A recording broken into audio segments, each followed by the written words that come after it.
Hello everyone, and let's talk about Dark Water by Koji Suzuki. This is a collection of short horror stories translated from Japanese. This was originally published in 2006, and let's see,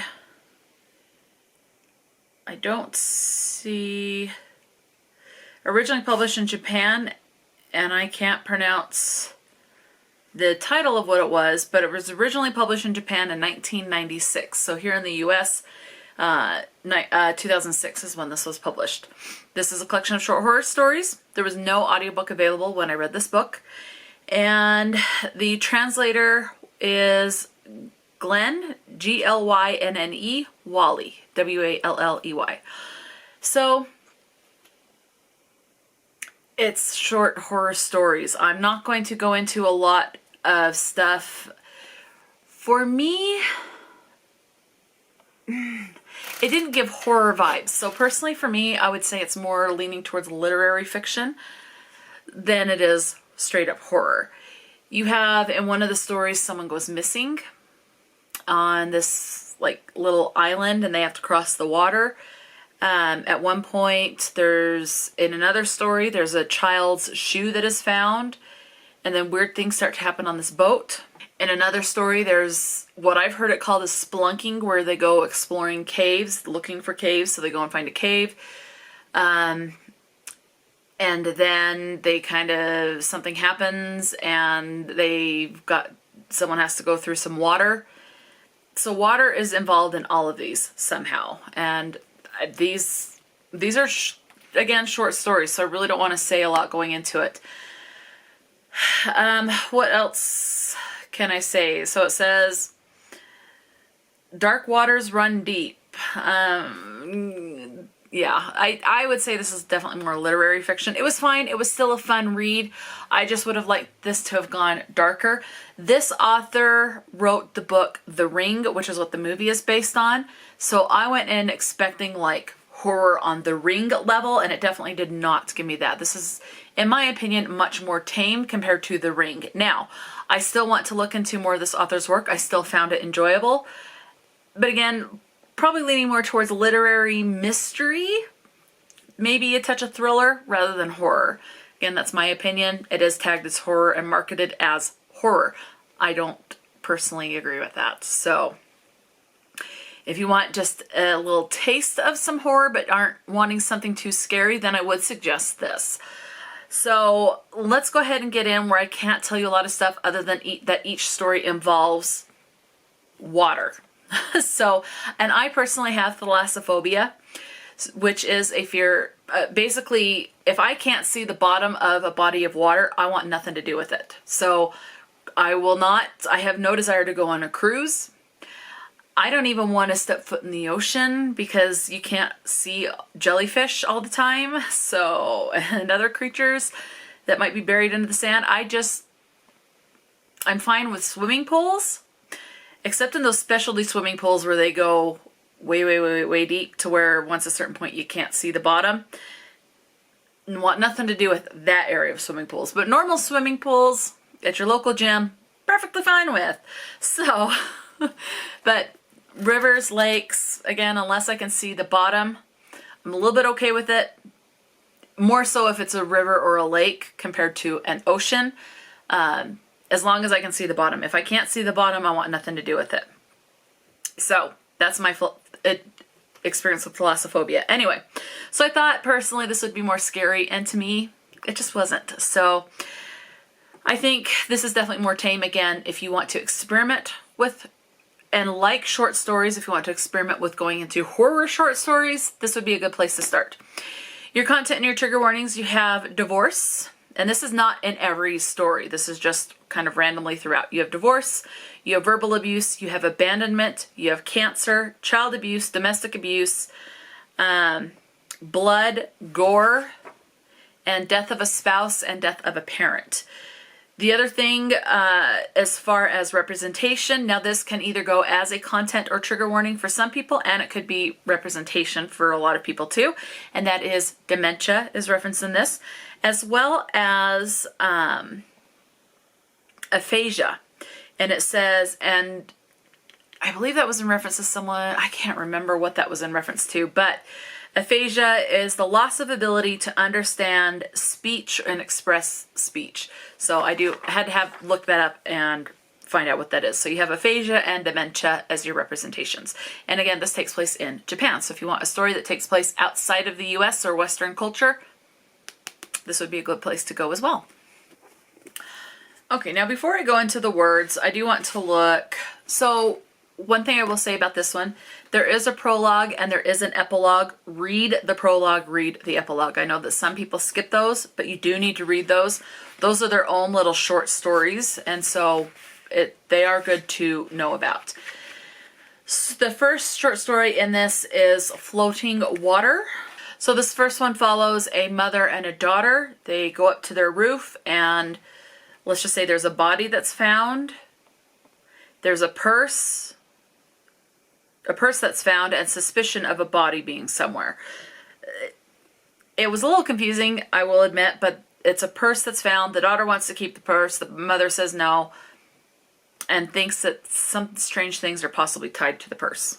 Story number 2 is Solitary Isle. This is one where someone was abandoned on this little isle called Battery Number 6, and years later, a friend, special friend or colleague of this person that was involved calls someone and asks them to go and check on things. And they go and travel this water, and you see what they find on this solitary island. So the hold involves a child. This one is the one that does involve abuse, spousal abuse, child abuse, things like that, and dementia as well. This one involves someone who is a fisher or goes out and fishes. And that's all I can say about that one, because with horror you want to go in finding out as much as you can on your own. Let's see, the next story is Dream Cruise. This one, a guy goes on this little cruise with someone who's supposedly well off. It gives a lot of hints of MLM vibes, like someone was involved in the MLM and is trying to sell some stupid thing to be like, hey, look at what we can afford with this boat and going on this private cruise and all of that. And this is where a child's shoe is found in the water, and then strange things start to happen on said boat.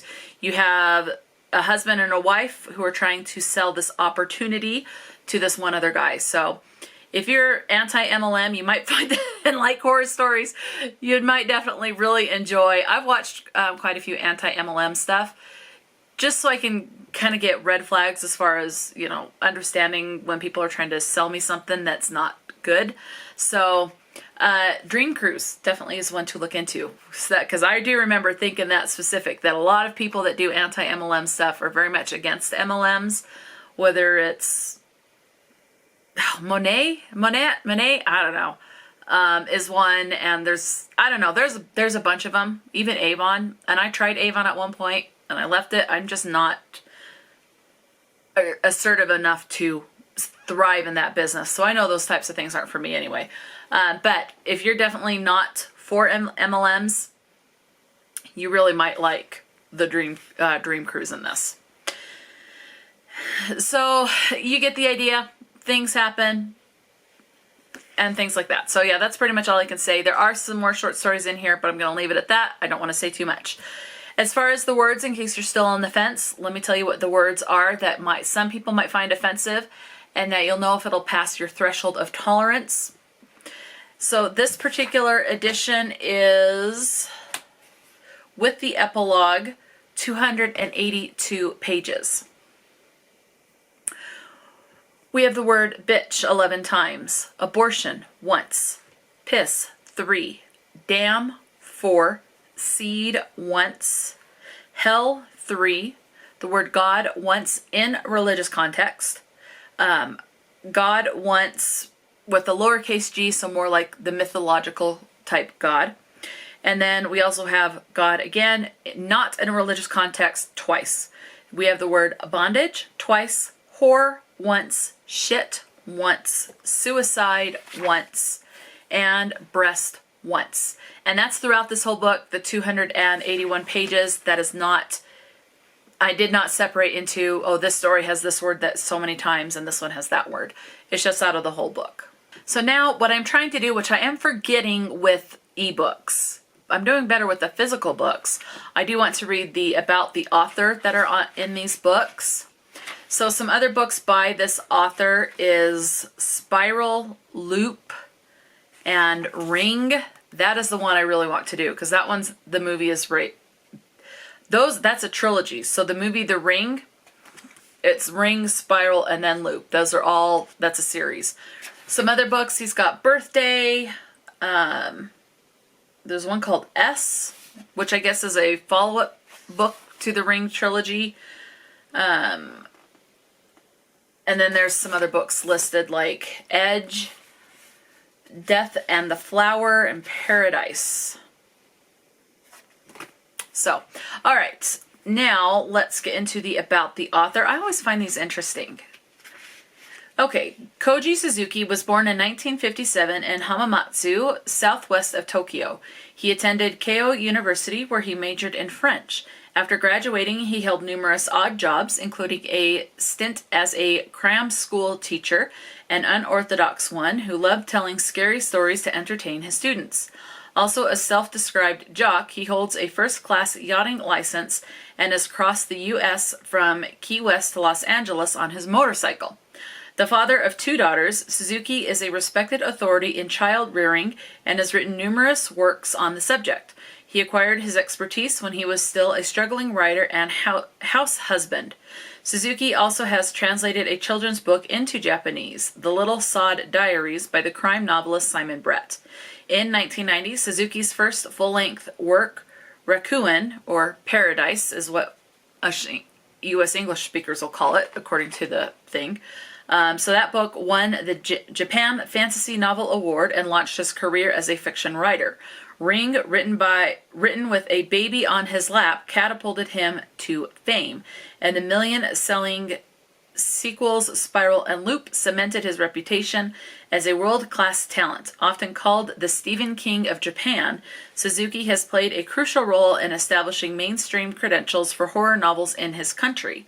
The author is based in Tokyo, but loves to travel. So, interesting. I always find that stuff interesting. I like to read about the authors. So, anyway, let me know, have you read Dark Water by Koji Suzuki, or have you read other books? I enjoyed the movie The Ring that is based off of the book, and so I really want to read the book. So I will definitely be looking for more books to pick up from this author. So again, let me know if you've read anything else by this author, or specifically Dark Water. Is this something you're interested in picking up or not? Talk to me in the comment section below, and until next time, stay true to yourself and enjoy a good book, and I will talk to you later.